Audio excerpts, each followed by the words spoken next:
गति दुस्थो व्यथा निष्कृति श्रीरूपैकरते सनातननते श्रीजीवतेजस्तते श्री सिद्धांत सरस्वती विजयते गौड़ीय गोष्ठीपते अद्वैत प्रकटीकृत नरहरे प्रेष्ठ स्वरूप प्रिय नित्यानंद सखा सनातन गति श्रीरूप हृत्केतन लक्ष्मी प्राणपते गदाधर रसोल्लासी जगन्नाथ भू सांग पांग सपर्षद सदयता देव शची नंदन।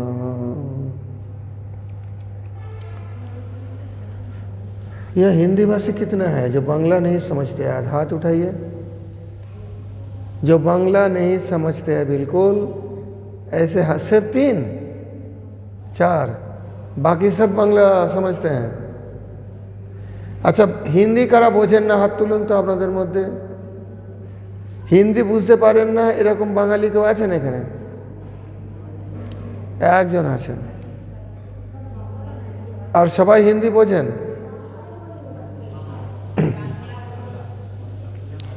এখন এনারা বসে আছেন চুপচাপ, কিছু বুঝতে পারছেন না কি কথা হচ্ছে। আপনারা তো হিন্দি বলে বুঝতে পারবেন না, তাহলে অসুবিধা কি আছে? হিন্দি বললে সকলেই বুঝবেন।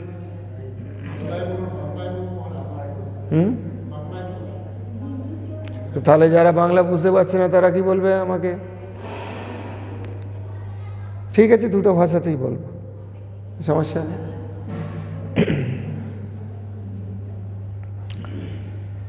আমাদের শ্রীপাদ বৈখানস মহারাজ আপনাদের কাছে সাধু সঙ্গের মহিমা এসবগুলো খুব সুন্দর করে বললেন। तो ये वैखानस महाराज जी हमें साधु संघ की महिमा के बारे में अच्छी तरह से समझाए बंगला में। तो जो हिंदी भाषी है उनके लिए परेशानी होता है ये सारी बात समझ रहे हैं। अब साधु संघ ये तो बहुत बिरला है जीवन में। क्यों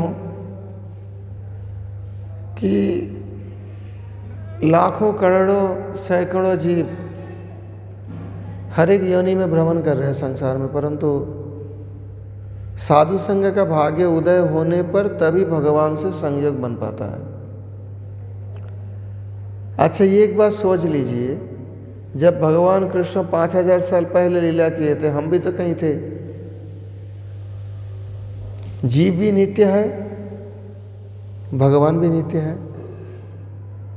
भगवान श्री रामचंद्र जब त्रेता युग में लीला किए थे इस संसार पे, प्रकट लीला, हम भी तो कहीं थे। किसी ब्रह्मांड में तो थे हम, इसी ब्रह्मांड के और किसी ब्रह्मांड में, क्योंकि मैं भी तो नित्य हूं ना जीव। जब भगवान श्री गौरांग महाप्रभु के रूप में कलियुग में नाम प्रेम वितरण किए थे, विचार भी नहीं किए थे। पात्रा पात्र विचारणं न कुरुते न स्वपरं वीक्षते। पात्र अपात्र विचार नहीं किया, स्वपर विचार नहीं किया। सदाचार संपन्न होकर आदु श्रद्धा साधु संग भजन क्रिया अनर्थ निवृत्ति निष्ठा रुचि भाव आसक्ति प्रेम ये सारे स्तर की अपेक्षा नहीं किया, सीधा सीधी हरि बोल बोल के प्रेम दे दिया। तब मैं भी तो कहीं था, लेकिन प्रेम मिला मुझे, संयोग नहीं हो पाया था। जब कोई साधु गुरु मुझे भगवान से संयोग करा देते हैं, संबंध ज्ञान प्रदान करते हैं, तब भगवान के साथ हमारा संबंध होता है। नहीं, भगवान भी बराबर आते रहते, लीला करते रहते, जीव भी कहीं भटकते रहते हैं, संबंध स्थापित नहीं हो पाया। कहीं कहीं गुरु को ही भगवान बोल के पूजा करने लग गए, परंतु ये भ्रम है, बात ऐसी नहीं है। और भगवान क्या चाहते हैं हमसे, ये सबसे पहले समझने की आवश्यकता है। क्या चाहते हैं? गीता में क्या चाहते हैं? अभ्यास क्या है गीता में? बार बार भगवान क्या बोलते रहते हैं? मन मना भव मद्भक्त मय्याजी मांग नमस्कुरु मय्येव मनो आधस्व मयि बुद्धि निवेशय। भगवान कहते हैं बार बार गीता में देखना, भागवत में देखना, तुम्हारा मन मुझे चाहिए, बुद्धि मुझ पर निविष्ट करो। अभी कहाँ मन है हमारा? थोड़ा सा भगवान में मन लगाता है, बाकी पूरे दिन विषय में मन लगाते रहते है ना। सुबह शाम को भगवान को थोड़ा स्तुति कर लेती है। जैसे कोई देखा ट्रक ड्राइवर, वो ट्रक चला रहे हैं और जब संध्या हो गया ऐसी गाना बजाते रहते हैं। उसके पास वो है ना छोटा सा एक बॉक्स है, तो गाना बजाते रहते हैं, सांसारिक गाना, फिल्म के गाना, ये गाना। संध्या हो जाता है, देखा वो स्टॉप करके वो आरती चालू कर दिया। आरती कुंज बिहारी की आरती, क्या बोलते हैं वो, जय शिव ओंकारा। क्यों? देखा संध्या हो गया, अभी थोड़ा भगवान नाम को सुनना चाहिए, उतना ही मन देते हैं हम। आप कहेंगे महाराज हम तो भगवान के प्रति मन समर्पण करते हैं। भगवान उनमें प्रसन्न नहीं होते उतना। क्यों? कि आप मान लो किसी के पास नौकरी कर रहे हो, जॉब कर रहे हो, पहले अच्छी तरह से समझे, जॉब कर रहे हो किसी का, और पूरा दिन दूसरे आदमी का फार्म में जाके काम कर रहे हो, तो जॉब देने वाले जो वो क्या कहेंगे आपसे? हाँ, एक आध घंटा तो यहाँ बिताते हैं, तनख्वाह मेरे से मांगते हैं, और पूरा दिन दूसरे की खेती में काम करता है, मैं क्यों दूं तनख्वाह? देंगे? अनन्याश्चिन्तयन्तो मां ये जना पर्युपासते तेषां नित्याभियुक्तानां योगक्षेमं वहाम्यहम्। योग होता है जो वस्तु हमें प्राप्त नहीं है वो वस्तु प्राप्त करना, और क्षेम होता है जो वस्तु मेरे पास है उसी का संरक्षण करना। भगवान कहते हैं गीता में, अनन्य होकर अगर कोई मेरा चिंतन करे तो उसका जो आवश्यक वस्तु है मैं सप्लाई करता हूँ, मैं कंधा में ढो के ले जाता हूँ। बहामी अहम, करोमी नहीं बोले हैं, बहामी। और उनकी जो सामान वस्तु है वो उसकी रक्षा की जिम्मेदारी भी मैं लेता हूँ।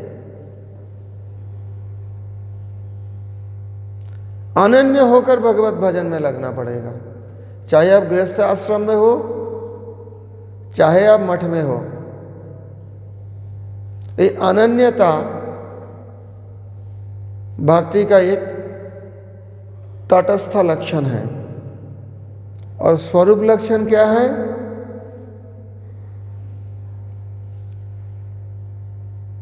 कोई नहीं बोल पा रहा है। अन्नाभिलाषिता शून्यम जैन कर्माद्यनावृतम आनुकूल्येन कृष्णानुशीलनम भक्तिरुत्तमा। ये आनुकूल्येन कृष्णानुशीलनम ये भक्ति के स्वरूप लक्षण है। स्वरूप लक्षण किसे कहते हैं? कोई आदमी का देख लिया, जैसे मान लीजिए किसी एक ब्रह्मचारी को देख लिया, बेश से कि सन्यासी को देख लिया, लाल कपड़े वाले, तिलक है, तो स्वरूप से उनको क्या पहचाना जाएगा? देख के पहचान लगे गौड़िया मठ के कोई ब्रह्मचारी है ना, या कोई गृहस्थ भक्त है, गौड़िया मठ के तिलक किए हुए हैं, चोटी है, अच्छा ये गौड़िया मठ के कोई है। परंतु उनके बाकी जो विस्तारित बात है वो कहाँ है, कौन महाराज के आश्रित है, किधर रहते हैं, ये तो पता नहीं चलता ना। ये सारे हो गया तटस्थ। आसानी से समझा जाए तो मैं इसलिए थोड़ा सरल कर देता हूँ। कोई ब्राह्मण, उनका चोटी है, तिलक है, जनेऊ है, ब्राह्मण पहचाना जाता है। विद्वान है कि कैसे पता है? स्वरूप से तो पहचान किया कोई ब्राह्मण है, कोई पंडित है। अब विद्वान है या मूर्ख है जब उनसे बातचीत करेंगे, उनके बारे में खोज करेंगे, तभी पता लगेगा। ये हो गया तटस्थ लक्षण। तब भक्ति का, इसमें हमारे ये जो रूप गोस्वामी जी का व्याख्यान है, श्रील विश्वनाथ चक्रवर्ती पद बड़ा सुंदर रूप से इनके अपने भक्ति रसामृत सिंधु बिंदु ग्रंथ में व्याख्यान किए हैं। आप थोड़ा बंगला बोलो, बोलो। তো শ্রীল বিশ্বনাথ চক্রবর্তী পাদ এই অন্নাভিলাষিতা শূন্যম শ্লোকটাকে সুন্দর করে বিচার করেছেন, কেননা উনি পূর্বাচার্য রূপ গোস্বামী পাদ আর শ্রীল বিশ্বনাথ চক্রবর্তী পাদ পরবর্তীকালের রূপানুগাচার্য। এন্ড বিভিন্ন বৈষ্ণব সম্প্রদায় ভক্তির পরিভাষা একটু পৃথক পৃথক আছে। আপনি যখন ভক্তির পরিভাষা দেবেন, ডেফিনিশন দেবেন, সংজ্ঞা দেবেন, তখন আপনাকে আপনারটা স্থাপন করতে হবে যে এইটা ভক্তির পরিভাষা, ওনারা যেটা বলছেন তার মধ্যে কিছু কমই আছে, না হলে তো সম্প্রদায় আগে থেকে আছে। বৈষ্ণব সম্প্রদায় তো মহাপ্রভুর পূর্বে আছে, রামানুজ, মাধব, বিষ্ণু স্বামী, নিম্বাদিত্য, তারাও ভক্তি করেন, তাদের কাছেও কিছু ভক্তির পরিভাষা আছে। রূপ গোস্বামী প্রভু একটা ভক্তির ডেফিনেশন দিতে গেলেন কেন? একে বলা হয় লক্ষণ। যে লক্ষিত বস্তুটাকে যার দ্বারা লক্ষিত করা হবে, লক্ষ্য বস্তু একটা ধরুন গৌ, গাভী, তাকে যে লক্ষণের দ্বারা লক্ষিত করা যাবে, অসাধারণ তার মধ্যে যে লক্ষণ থাকবে, সেটাকে গরুর লক্ষণ বলা হবে। একটু সরল করার চেষ্টা করছি, কারণ বিষয়টা একটু কঠিন। অনেকেই ওটা বুঝতে পারেন না বিশ্বনাথ চক্রবর্তীর ব্যাখ্যাটা পড়ে, যদিও ওটা সাধারণ লোকের জন্য করেছিলেন, একদম সরল করে। ভক্তিরসামৃত সিন্ধু বড় গ্রন্থ, উনি ভক্তিরসামৃত সিন্ধু বিন্দু করেছেন, কতগুলো শ্লোক ওর মধ্যে থেকে বেছে নিয়ে, পুরোটা দেননি। আর বিন্দু, কিরণ, কণা, তিন নিয়ে বৈষ্ণবপনা। তো এখন গরুর লক্ষণ কি আমি যদি বলি, আপনি যদি বলেন গরু মানে যা শিং আছে সেই গরু, তাহলে কি হবে? এটা তাহলে মোষগুলো গরু হয়ে গেল, ছাগলগুলো গরু হয়ে গেল, হরিণগুলো গরু হয়ে গেল, একে বলে অতিব্যাপ্তি দোষ। এ লক্ষণটা নির্দোষ লক্ষণ নয়, মানে যাকে লক্ষ্য করতে চাইছি না তাকে লক্ষ্য করা হয়ে যাচ্ছে। শৃঙ্গবত্তম গৌতম যদি এ কথা বলা হয়, সংস্কৃতে বলে কথাটা, তাহলে তো ছাগল, মোষ, ভেড়া সব তো গরু হয়ে গেল, তাদেরও লক্ষ্য করা হলো। যদি বলেন কপিলোত্তম গৌতম, গরু মানে তার রংটা লাল রঙের হবে, তাহলে অব্যাপ্তি দোষ বলে একে। লাল রঙের গরু আছে, কিন্তু কালো রঙেরও তো গরু আছে, সাদাও তো গরু আছে, অব্যাপ্তি দোষ। কালো গরু আছে, সাদা গরু আছে, সেগুলো কোথায় গেল? সেগুলো তাহলে গরুর লক্ষণে এলো না। যদি বলেন লাল রঙেরই হতে হবে গরু, ওটাও দোষ, ওটাও লক্ষণ নয়। যদি বলেন গরু মানে যার একটা খুর হবে, এক সাফাহা, এক সাফাত্তম গৌতম, তাহলে দোষ হয়ে গেল। কারণ গরুর অসম্ভব দোষ, গরুর একটা খুর হয় না, গরু দুটো খুর হয়। এক খুর হচ্ছে এক সাপত্ব, এটা ঘোড়ার লক্ষণ। তাহলে নির্দোষ লক্ষণ কি? কোন লক্ষণটা দেখলে চেনা যাবে অসাধারণ লক্ষণ? এটা গরু। শাসনাদিবত্তম গৌতম, যার গলায় গলকম্বল আছে যে প্রাণীটার, আর পিঠে ককুদ আছে, মানে এরকম একটা কুঁজ আছে, সেইটাকে গরু বলবেন তো? এটা কিন্তু আর কারণ নেই, এটা একবারে শুদ্ধ লক্ষণ, গরুর মধ্যেই এটা আছে। মোষের মধ্যে পাবেন না, ছাগলের মধ্যে পাবেন না। এবার ভক্তির লক্ষণটা বুঝুন কিভাবে রূপ গোস্বামী পাদ এই শ্লোকের মাধ্যমে ব্যাখ্যা করেছেন। কেননা বিভিন্ন বিভিন্ন সম্প্রদায়ে বিচার আছে। কেউ বলছেন শ্রীकृष्ण रोचमाना प्रवृत्ति भक्ति। अलग अलग संप्रदाय में अलग अलग विचार है भक्ति के बारे में। किसी किसी संप्रदाय में कहते हैं भगवान को जो अच्छा लगे वो करने का नाम भक्ति है।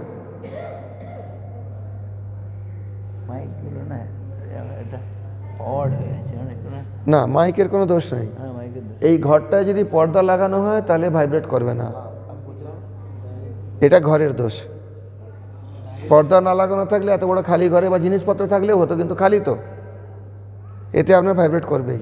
পর্দা লাগে या तो ফুল ভর যায় লোক, হ্যাঁ, অথবা যদি একদম লোক ভরে যায় তাহলে হবে। তা না হলে এটা হবে, গুঞ্জন হবে, কিছু করতে পারবেন না। মাইক খুব ভালো লাগানো আছে, তো আমি একটু দূর থেকে বলছি, তাতে একটু এটা কম থাকবে। বিনা মাইক, বিনা মাইক ভালো শুনবে না, বিনা মাইক কত জোরে চেঁচাবো শুনতে পারবে না। आप सुन के आज चले আসুন, काছে चले আসুন। अब कह दिया जाए क्या, नहीं थोड़ा दूर रखो ना। अब कह दिया जाए बहुत बढ़िया। कि भगवान को जो अच्छा लगे वही करना भक्ति है।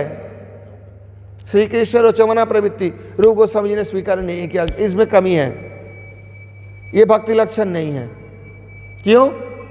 तब जो यशोदा माँ भगवान को, जब वो दामोदर लीला भगवान ने किया था ना, तो यशोदा माँ जो भगवान को अतृप्त अवस्था में उतर कर दूध बचाने गए थी, जो कि कृष्ण के अच्छे नहीं लगे। संजात कोप स्फुरिता रुणाधर संदश्य दधिभिर दधिमंत भाजनम, भृत्पाम्र शास्त्रो दृशदस्मना रहो जघास हयंगम अंतरंगत। तो भगवान गुस्से में आ गए थे, सुखदेव गोस्वामी तो झूठ नहीं बोल रहे। तो यशोदा मैया के ये जो कार्य है, ये था भक्ति में नहीं आएगा, यशोदा माँ तो भक्ति ही करती है, तो इसलिए इसमें अव्याप्ति दोष है। यशोदा माँ कृष्ण के लिए ही दूध बचाने गई, न कि उनके कृष्ण का असंतोष उनके उद्देश्य नहीं है, कृष्ण का संतोष ही उद्देश्य है। मेरा बच्चा अच्छा रहे, यही तो यशोदा माँ का उद्देश्य है। अगर बोलो कृष्ण रोचमना प्रवृत्ति भक्ति है, जो कृष्ण का अच्छा लगे वही भक्ति है, फिर असुर कृष्ण को बाण मारते हैं और कृष्ण का अच्छा लगता है, वो युद्धोत्सव बढ़ता है, ठीक है मैं भी लड़ूं, लड़ जा बेटा मेरे साथ, देखो कितना बड़ा असुर है। तो फिर असुर भक्ति कर रहा है क्या? ये जो है अतिव्याप्ति दोष हो जाता है इसमें। असुर तो भक्ति नहीं कर रहे, परंतु कृष्ण का अच्छा लग रहा है उनके बाण,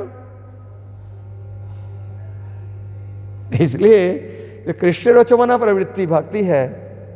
कृष्ण को जो अच्छा लगे वही करना भक्ति है, ये हमारे आचार्य ने स्वीकार नहीं किया, बोला ये भक्ति का शुद्ध लक्षण नहीं है, इसमें अतिव्याप्ति अव्याप्ति आदि दोष है। और किसी संप्रदाय में इस नाम करके कहते रामानुजारी संप्रदाय में उनके एक विचार है, विचार यह है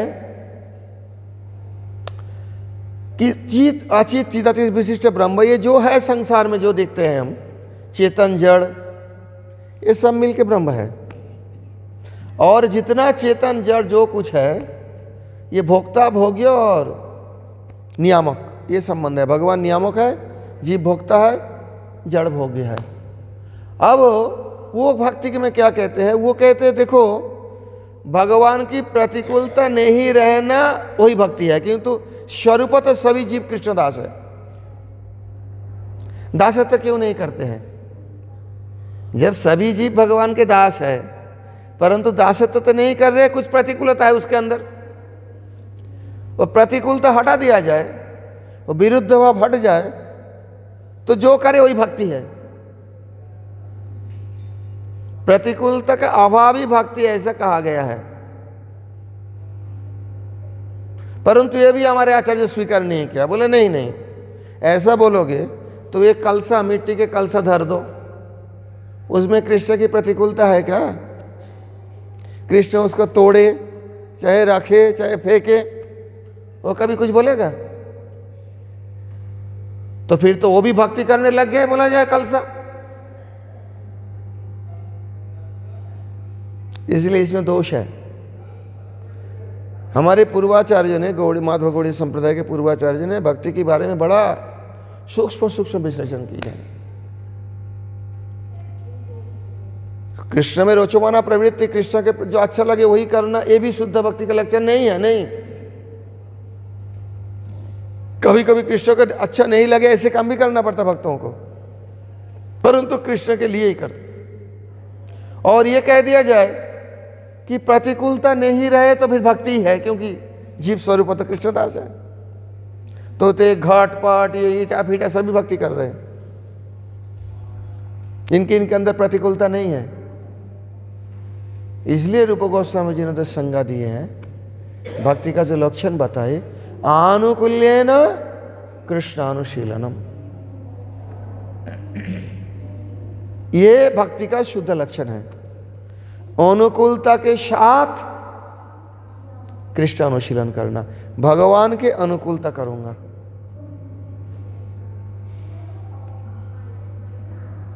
अगर कृष्ण अनुशीलन, इनमें दो तटस्थ लक्षण है। एक होता है अन्नाभिलाषिता शून्यम, अर्थात भक्ति के अलावा और किसी प्रकार की अभिलाष मन में नहीं रहना चाहिए। बोलेंगे महाराज भक्ति तो करेंगे भगवान को, लेकिन मोक्ष तो चाहिए, संसार जाला से मुक्ति चाहिए, आवागमन मिट जाए, इतना तो कह सकता हूं भगवान से। बोला नहीं, ये भी गलत है। ये ज्ञान मार्ग कहा जाता है। मोक्ष कामना जो है वो ज्ञान के द्वारा मिश्र भक्ति है, वो शुद्ध भक्ति नहीं है। और कोई कहेंगे महाराज भक्ति करो, लेकिन सांसारिक तो आवश्यकता है, पैसा और ये स्वास्थ्य सेहत, तो भगवान से भी मांगो, भगवान अपने हाथ उठाओ, द्वार पड़ा तेरे, विषय विकार मिटाओ, ये भी बोलते हैं। और कहते हैं हमारा स्वास्थ्य भी बढ़िया रखो, सुख संपत्ति घर आवे, कष्ट मिटे तन का, ओम जय जगदीश हरे। हम भी तो भक्ति करते हैं। हम क्या भक्ति नहीं करते? भगवान से प्रार्थना करते हैं सुबह शाम को, जय जगदीश हरे स्वामी, जय जगदीश हरे, सुख संपत्ति घर आवे, कष्ट मिटे तन का। ये हो गया कर्म मिश्र भक्ति, ये शुद्ध भक्ति नहीं है। ये सबसे बिल्कुल अलग होना चाहिए। भोगवांछा नहीं रहे, किसी प्रकार संसार भोग के लिए कृष्ण से नहीं प्रार्थना करेंगे, देवी देवताओं का पूजा नहीं करेंगे, सिर्फ कृष्ण छोड़ के और किसी का नहीं, अनन्य।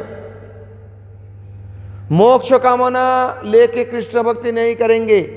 भगवान चाहे मुझे मार के प्रसन्न हो तो मैं मरने का तैयार हूं,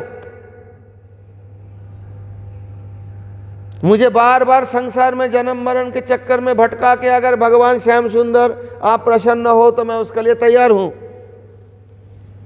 मुझे दुख देकर बीमार देकर अगर आपकी सुख हो तो मैं उसके लिए तैयार हूं। तत्सुख सुखित्वम, मोरे यदि दिया दुख तार हईल एत सुख, সেই दुख मम सुख वर्ज। अगर मुझे इतना दुख देकर श्याम सुंदर सुखी हुआ तो वो दुख जो है मेरे लिए सर्वश्रेष्ठ सुख है। अनन्य भक्ति, देवतांतर पूजा रहित बोलेंगे फिर तो हमारे देवी मैया मर जाएगी बिना खाके, कोई भोग नहीं लगाएंगे, नहीं जाएंगे मंदिर में, शंकर जी मर जाएंगे, हनुमान जी मर जाएंगे। महाराज अब क्या कहते हो, सिर्फ कृष्ण भक्ति करो, बाकी सब कहाँ जाएंगे? शनिदेव जी को शनिवार पूजा करना चाहिए, सूर्य का रविवार पूजा करनी चाहिए, मंगलवार को हनुमान जी को चोला चढ़ाना चाहिए, सोमवार को शंकर जी की पूजा करनी चाहिए। बुधवार खाली था साउथ इंडिया में, कोई बोल दिया टेलीविजन में उस दिन कृष्ण की पूजा करो। गुरुवार साईं बाबा, शुक्रवार वेंकटेश बालाजी।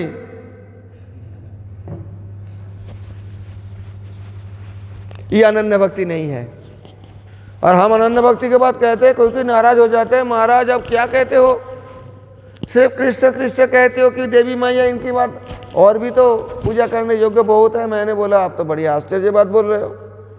कोई अगर एक पति लेके घर करे नारी, तो आप कहते हो क्या गलत है? बताओ, इतना पुरुष रहते हुए तुम एक ही पति लेके घर कर रही हो, ये तो ऐसी प्रकार हो गया ना। अरे इष्ट तो एक ही होना चाहिए, भगवान तो एक ही है, देवी देवता सब उनके दास दासी है, और भगवान की पूजा करने से सबके पूजा हो जाती है। बोले कैसे होगा ऐसा? यथा तरमूल निषेचनेन तृप्यन्ति तस्कंद भुजोपशाखा प्राणोपहाराच्च यथेन्द्रियाणां तथैव सर्वार्हणमाच्युतेज्या।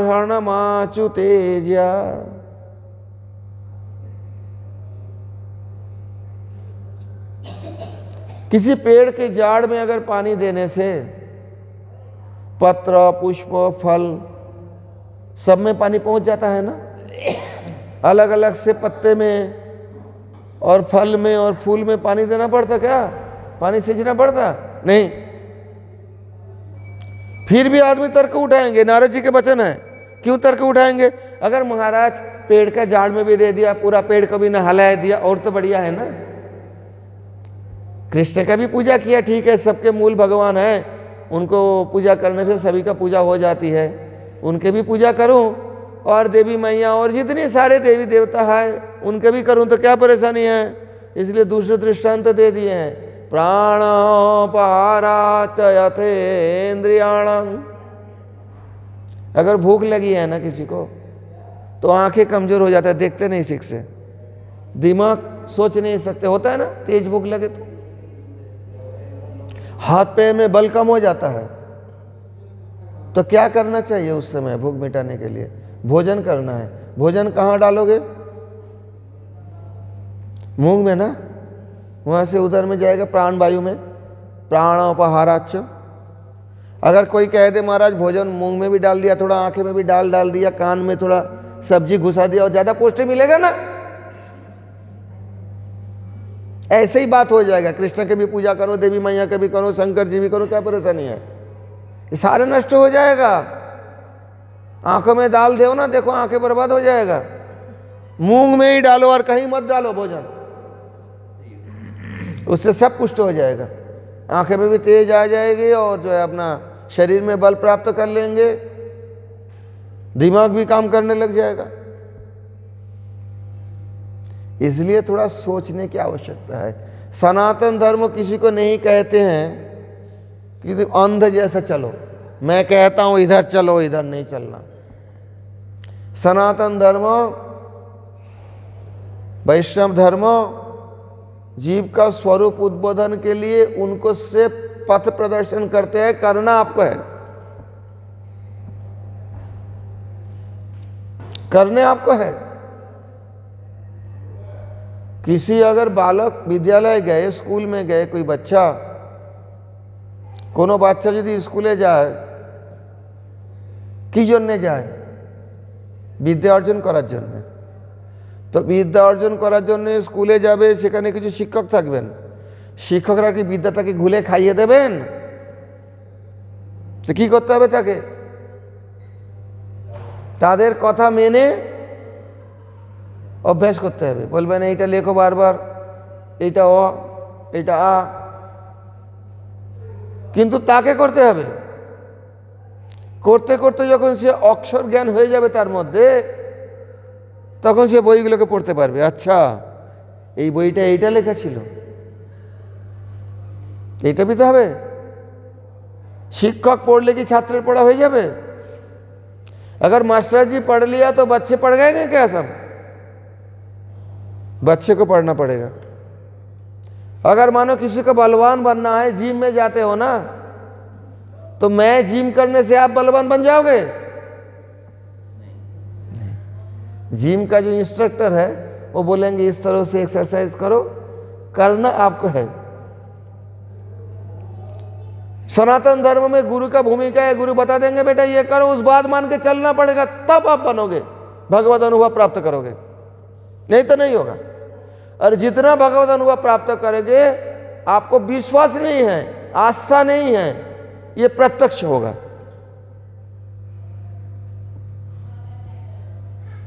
विश्वास, आस्था, ये सब बात दूसरे दूसरे धर्म में है, उसी से हम लोग लिए हैं। ये भक्ति धर्म पहले से ही आस्वादन योग्य है। आप लोग घर में भी भोजन करते हो ना सब, और कभी कभी मठ में आके प्रसाद पाते हो। आप अनुभूति अपना बताओ, मठ के प्रसाद ज्यादा स्वादिष्ट लगते हैं घर के प्रसाद? हाथ उठाओ। मठ के प्रसाद ज्यादा स्वादिष्ट है तो हाथ उठाओ। আপনারা মঠেও প্রসাদ পান, ঘরেও প্রসাদ পান। মঠের প্রসাদটা ভালো টেস্ট লাগে না ঘরেরটা লাগে? কেন? রান্না তো সেই মশলা দিয়ে করা হচ্ছে, সেই তেল দিয়ে, যতই চেষ্টা করুন ওটা আসবে না। ভক্তির প্রথম থেকেই এটা আনন্দ দেবে, অনুভূতি দেবে, বিশ্বাসের কথা নেই। খেয়ে ভালো লাগবে, মঠে এসে কীর্তন করে ভালো লাগবে, হৃদয়ে অনুভূতি হবে প্রথম ক্ষণ থেকে। অন্ধবিশ্বাস বলছি না, কি পৃথিবীটা চ্যাপ্টা, তুমি সেখানে গেলে 72টা নারী পাবে, যদি আল্লাহর কথা মেনে চলার মদের নদী পাবে। এখানে মদ খাওয়া যাবে না, ওখানে গেলে মদের নদী পাবে। কেন জিজ্ঞাসা করতে পারবে না, মেরে দেওয়া হবে তোমাকে, গলা কেটে দেবো প্রশ্ন করলে। সনাতন ধর্মে এগুলো নেই।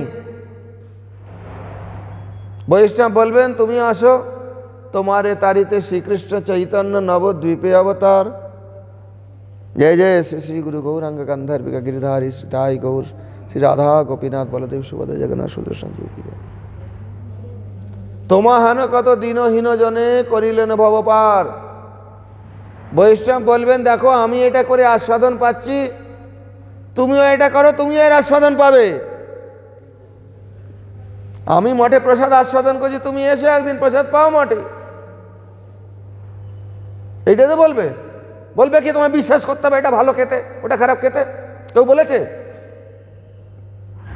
কেউ বলেছে যে মঠের প্রসাদটা ভালো, তোমায় জোর করে বলতে হবে ভালো না লাগলেও? কোনো মঠে বলেছে এরকম? তুমি হরিনাম করো, তোমার চিত্তে শান্তি প্রসন্নতা না আসে তো আমায় বলবে। তুমি সদাচারী হও, তোমার ঘরে সম্পদ না আসে তো আমাকে বলবে।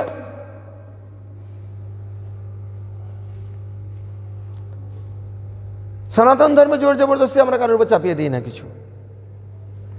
বিশেষ করে যে বৈষ্ণব ধর্মে যারা আচার্য হয়েছেন তারা জীবকে প্রত্যক্ষ অনুভূতি দিয়ে ভক্তিতে এনেছেন।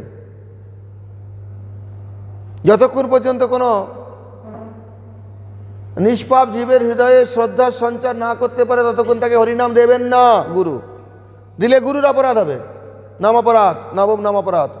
অশ্রদ্ধা ধানে হরিনাম প্রদান, নাম প্রদান। তার মানে বৈষ্ণব গুরুর মধ্যে এই সামর্থ্যটা আছে। সেটা কোন শ্রদ্ধা মহারাজ? যিনি আচার্য হবেন তার মধ্যে এই সামর্থ্যটা আছে, জীবের হৃদয়ে ওই শ্রদ্ধাটা উৎপন্ন করবেন। কৃষ্ণে ভক্তি কইলে সর্বকর্মকৃত হয়। এতাবানেব লোকেস্মিন পুংসাং ধর্ম পরস্পৃত ভক্তি যোগ ভগবতী তন্নাম গ্রহণাদি।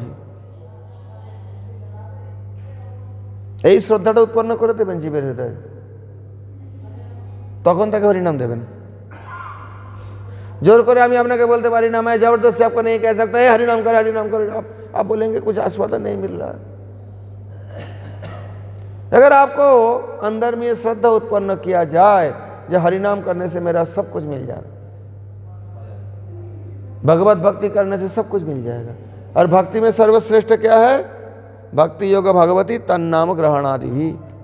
भगवान नाम ग्रहण के द्वारा जो भक्ति योग है वो कलियुग में सर्वश्रेष्ठ साधन है। ये विश्वास जब हृदय में बैठ जाएगा, ये अनुभूति अनुभव, ये अभिज्ञता जब हृदय में बैठ जाएगा तब अपने आप हरिनाम करेंगे। गुरु को जबरदस्ती नहीं करना पड़ेगा। गुरु बोलेगा ठीक है बेटा अब ले माला। गलत बताया तो बता, हम लोग जबरदस्ती तो करते नहीं। आ जाओ प्रसाद पाओ, अच्छा लगे तो पाओ, नहीं अच्छा लगे तो नहीं आना, स्वाद नहीं लगे तो नहीं आना। ये तो नहीं कहते हैं कि शनि रविवार को तुम्हें मंदिर में आना ही है, शुक्रवार को तुम्हें अमुक जगह आना है, शनिवार को तुम्हें वो क्या कहते हैं उसको, उसका एक नाम है, सिनागग में आना है, नहीं तो नरक में जाओगे। कहीं किसी ने बोला ऐसा? सनातन धर्म ने किसी ने बोला? वो अच्छा लगे बुरा लगे, नहीं तुम्हें आना है रविवार को, और वहाँ बैठ रहेंगे फादर, उनको बोलना पड़ेगा मैंने ये पाप किया, ये पाप किया। फादर बोलेगा ठीक है 500 रुपया जुर्माना जमा कर दो, 4 माला जप कर दो, क्षमा हो गया। अगली हफ्ता फिर पाप करो, आके फिर यहाँ पाप चलन करोगे। चलता है, जाके देखो ना आप चर्च में। मैं तो खुलेआम चैलेंज करता हूँ। आपको किसी ने बोला ऐसा कि पाप करो और आके यहाँ कुछ पैसा जमा करो, 2 माला जप कर लो, हाँ हो जाएगा पाप चलन, फिर अगले हफ्ता आना। उसे कहते कन्फेशन। और कैथोलिक धर्म में बहुत कंपलसरी है, जरूरी है, करना ही पड़ेगा। अगर नहीं आए तो गाली देगा उल्टा सीधा बोल के। वहाँ के जो पुरोहित है, हाँ नरक में जाएगा तो चर्च में नहीं आता। आपको किसी ने गाली दिया मंदिर में नहीं आने के कारण? सनातन धर्म में जो है, ये भक्ति धर्म जो है, हृदय से आस्वादन की वस्तु है। और भक्ति सब प्रारंभिक अवस्था से रसमय है, प्रारंभिक अवस्था से आनंदमय है।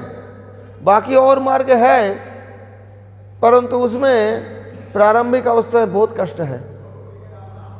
यम नियम आसन प्राणायाम धारणा ध्यान प्रत्याहार समाधि करके योग मार्ग जाओगे तो कष्ट ही कष्ट मिलेगा। पहले आपको कह दूं पद्मासन में बैठे रहो कम से कम 45 मिनट, आसन सिद्धि करना है, एकदम हिलना नहीं डुलना नहीं, कष्ट नहीं करना।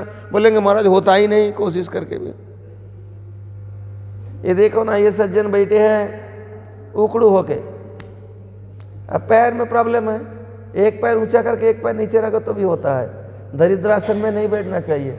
अब आपको बोल दूं मैं पद्मासन करो, तब जाके आगे जाके और ध्यान करोगे, धारणा करोगे, जिंदगी बीत जाएगा, कर ही नहीं पाओगे।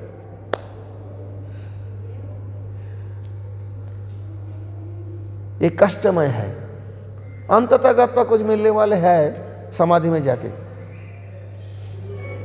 परंतु भक्ति मार्ग जो है भक्तो निर्मात्राधिकार। कोई बालक है, कोई वृद्ध है, कोई बीमार है, कोई स्वस्थ है, मनुष्य मात्र के भक्ति में अधिकार है, लेकिन मनुष्य मात्र के योग में अधिकार नहीं है। शरीर मजबूत होना चाहिए, युवावस्था होना चाहिए, बीमार नहीं होना चाहिए, तब योग मार्ग में प्रवेश कर सकते हो। आगे तो कितना जन्म बीत जाएगा क्या जाने। अब ये योग वोग करके ऐसी कुछ दिखाते हैं टेलीविजन में, वो योग नहीं है। योग क्या चीज़ है मैं देखा हूँ। मैं जिन महात्मा से प्राणायाम शिक्षा किया, रामानुज संप्रदाय के थे ये त्रिदंडी स्वामी, वो प्राणायाम करते उनका आसन उठ जाता है, इसे प्राणायाम सिद्धि कहते हैं। गुब्बारे जैसे बस जाएंगे ऊपर जब वायु कुंभक कर लेंगे। मेरे देखे हुए है ये सब। ये जो करते हैं योग नहीं है, व्यायाम है, एक्सरसाइज है, अच्छा है, मैं उसका विरोधी नहीं हूँ। सुबह जाकर अगर आदमी अंडा वंडा ऐसी तैसी खा के फिर पूरा दिन मेहनत नहीं करेगा तो बीमार के जड़ बन जाएंगे। और शाकाहारी बन के सुबह सुबह जाके आप थोड़ा टहल लो, थोड़ा आसन एक एक्सरसाइज कर लो, परंतु योग नहीं है, याद रखना। योग में प्रवेश करने की भारत में बहुत कम व्यक्ति की योग्यता है। ये एक तरह की व्यायाम है, एक शरीर चर्चा है, अपना स्वस्थ जीवन बिताने के कुछ नियम है, ये करना चाहिए, इसका मैं विरोधी नहीं है, परंतु योग नहीं है। कुछ प्राणायाम कर लीजिए, खान पीन में संयम रखिए, शुद्ध शाकाहारी भोजन, हाँ। परंतु भक्ति मार्ग में सभी के अधिकार है। एक ही शर्त है, निष्मत्सर निष्कपट। आप दूसरे को देख के जलोगे। हमारे पड़ोसी इतना बड़ा मकान बना लिया, ना जाने कहां से पैसा लाते हैं, क्या चक्कर है। आपने दुख से दुखी नहीं है, दूसरे के सुख से दुखी होता है, इसे मत्सर कहते हैं। ऐसे व्यक्ति के भक्ति में प्रवेश करना बहुत मुश्किल है। चल रहा है अभी संसार में ऐसे व्यक्ति है बहुत, भक्ति में प्रवेश नहीं कर पाएंगे जब तक वो नहीं छोड़ेंगे। जब तक ये मत्सरता नहीं छोड़ेंगे तब तक भक्ति में प्रवेश नहीं। और शुद्ध भक्ति तब प्राप्त कर पाएंगे, जीव गोस्वामी जी एक शब्द में बता दिया है, सर्वान्य स्वपर हित निरपेक्षत्वम। दुर्गम संगमनी टीका में भक्ति रसामृत से, सर्वान्य स्वपर हित निरपेक्षत्वम, ये कंडीशन है तब भगवान भक्ति प्रदान करेंगे, नहीं तो नहीं देंगे। अर्थात मेरा हित होने से जितना आनंद मेरे को होगा, एक दृष्टांत, हित के मतलब एक दृष्टांत देता हूं। जैसे मैंने एक मकान बनाया, मान लीजिए, उसमें मेरा आनंद हुआ कि मेरे रहने के लिए एक बढ़िया सा स्थान मिल गए। दूसरे कोई व्यक्ति अगर मकान बनाए, मेरे को उतना ही आनंद होना चाहिए। सर्वान्य स्वहित निरपेक्षत्वम, ये भक्ति, शुद्ध भक्ति प्राप्त करने की योग्यता है, वो तो आगे की बात है। अर्थात मेरा आज 1 लाख रुपया प्रॉफिट हुआ, मान लीजिए किसी बिजनेस से, किसी से, उसमें तो मेरा आनंद होगा। दूसरे व्यक्ति का 1 लाख प्राप्त हुआ, मेरे को थोड़ा आनंद होगा, उतना आनंद नहीं होगा। अगर मैं मत्सर नहीं हूं तो, मत्सर हूं तो दूसरे किसी ने 1 लाख कमा लिया, मेरे को जलन होने लगेगा, तो भक्ति में प्रवेश ही नहीं है। पहले तो छोड़ना पड़ेगा। परंतु वो छोड़ के जब भक्ति में प्रवेश किया, तब भी मेरे का 1 लाख रुपया प्रॉफिट होने से मेरा जो आनंद होगा, दूसरे व्यक्ति का 1 लाख प्रॉफिट होने से उतना आनंद नहीं होगा। ऐसा ही है ना। परंतु जब दोनों बराबर हो जाएगा, सर्व अन्य स्वहित निरपेक्षत्वम, जब दोनों एक हो जाएगा, अर्थात आप 1 लाख रुपया कमाने से मेरा जो आनंद होगा, मेरे अपने कमाने से उतना ही आनंद होगा, तब भगवान भक्ति की यज्ञ समझ के उसका भक्ति प्रदान करता है। ले बेटा, शुद्ध भक्ति बन जा मेरा। निताई गौर प्रेमानंदे हरि हरि बोल। अन्याभिलाषिता शून्यम जैन कर्माद्यनावृतम, पुस्तक। आनुकूल्येन कृष्णानुशीलनम भक्तिरुत्यम। आप भगवान से भक्ति प्रार्थना करें। देखिए, जहाँ जहाँ भगवान नाम हो, जहाँ जहाँ भगवत के आविर्भाव हो, जहाँ जहाँ भगवत धाम हो, ये सब भगवान के स्थान है। बोल दिया मैंने, और दिन होगा, मैं तो हूँ अभी यहाँ पे। ए मृदंग को कौन बजाएगा? কারা মৃদঙ্গ জানেন ভালো? 12 মাত্রার একতাল বাজাতে পারবেন? 12 মাত্রা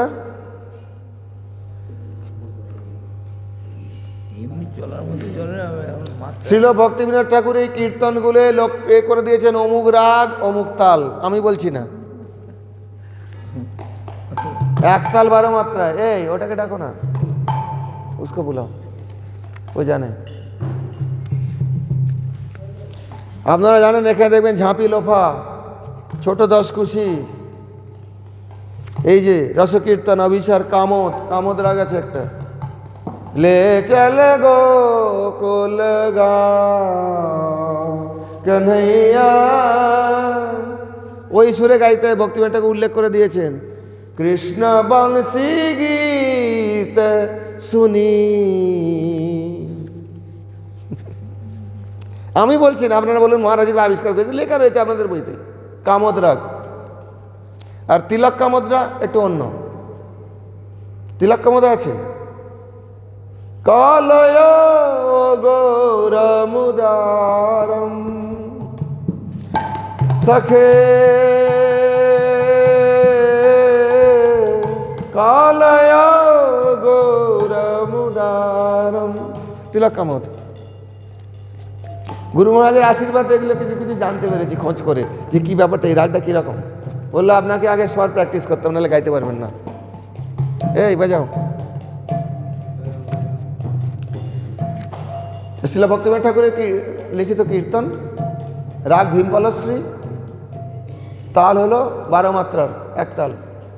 হাত ঠিক আছে, হাত নষ্ট করবে না, ওই করে মৃদঙ্গবাজি হাতটা আঙুলটা খারাপ করেছে। ভক্তিবিনোদ ঠাকুর বলছেন, কি জানি কি বলে তোমার ধামেতে হইনু শরণাগত। বলেন, আমার ধামে তো আসেনি, এই গানটা এখানে গাইছেন কেন? এত কষ্ট করে এসেছেন, কিসের জন্য এসেছেন? যেখানে ভগবানের অর্চা বিগ্রহ প্রকটিত হয়েছেন, 25 বছর ধরে সেবিত হচ্ছেন, তাকে দর্শন করতে এসেছেন। এও এক প্রকারের ধাম, যেখানে ভগবানের প্রাকট্য হয়, সেটাই তো ধাম। কোনো বৈষ্ণবের অনুরোধে ভগবান যেখানে অর্চা মূর্তিতে অবতার নিয়েছেন, অর্চা অবতার, সেখানেও ধাম। কি জানি কি বলে তোমার ধামেতে হইনু শরণাগত আমি হইনু শরণাগত।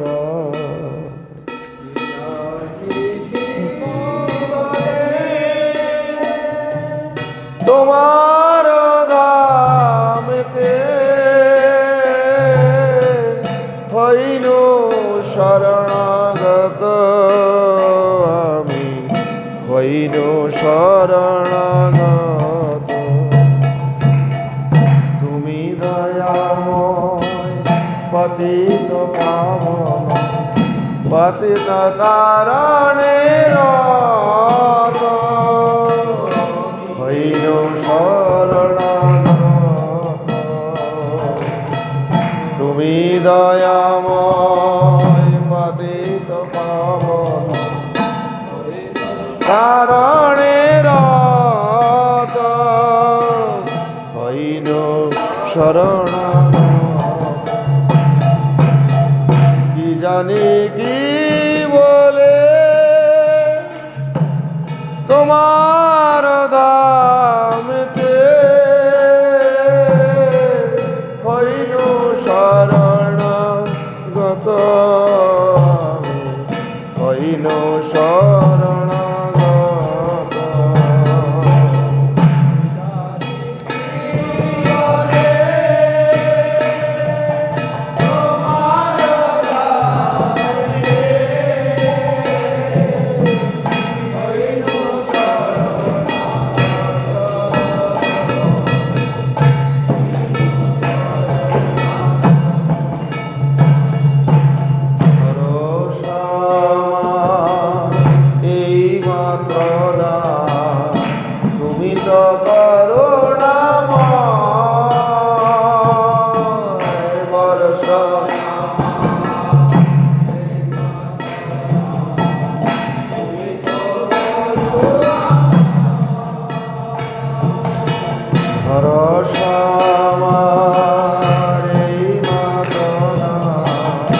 তুমি তো করুণাময়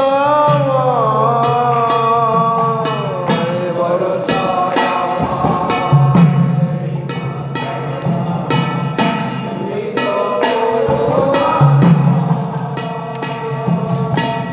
তব দয়া পাত্র নাহি মোর সম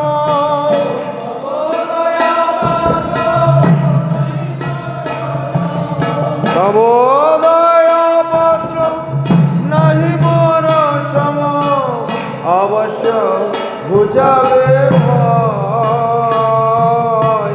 তুমি তো করুণাময়।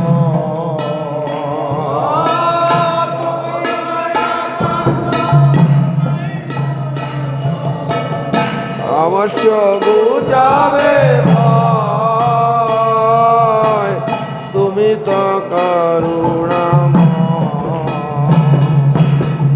সকল ছাড়িয়া আসিয়াছি আমি তোমার চরণে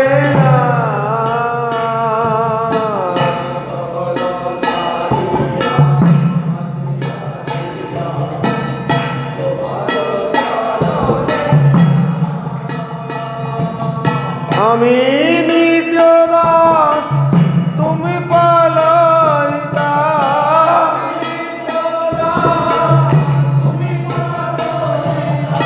আমি নিত্য দাস তুমি পালয়িতা তুমি গোতা জগন্নাথ তুমি গোতা জগন্নাথ।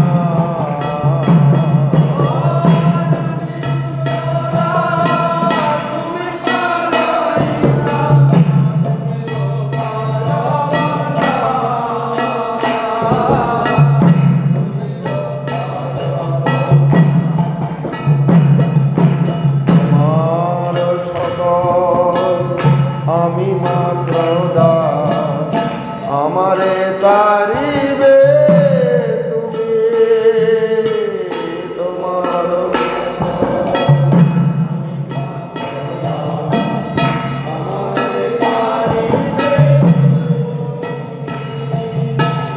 তোমার চরণ করিল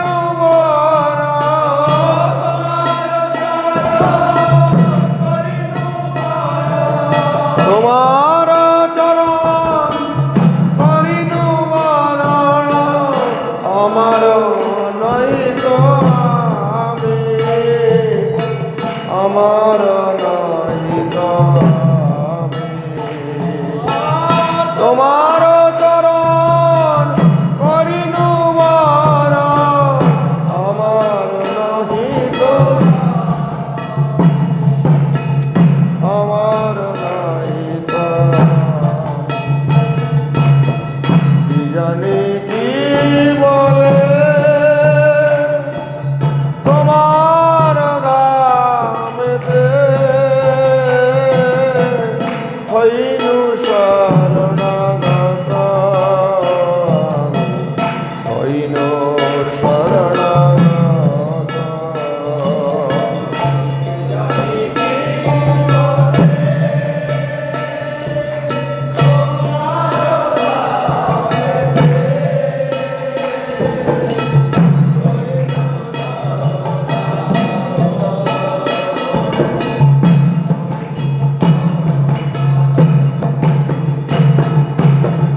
ভকতি কাঁদিয়া শরণ লয়েছে তোমার পায় ভকতি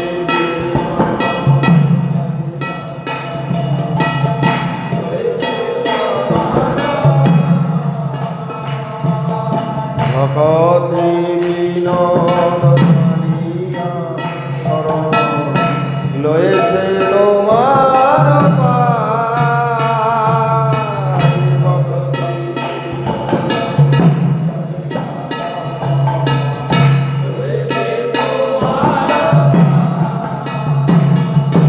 বিনোদ সেবক কাঁদিয়া শরণ লয়েছে তোমার পায়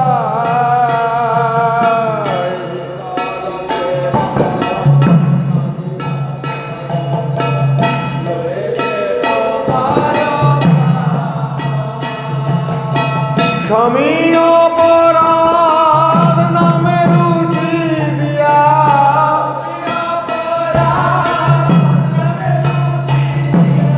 স্বামী অপরাধ নামে রুচি দিয়া পালন কর হে দায়, পালন কর হে দায়।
निताई गौर हरि बोल हरि बोल हरि बोल हरि बोल। जयदान महाराज अरे कुछ चिल्ला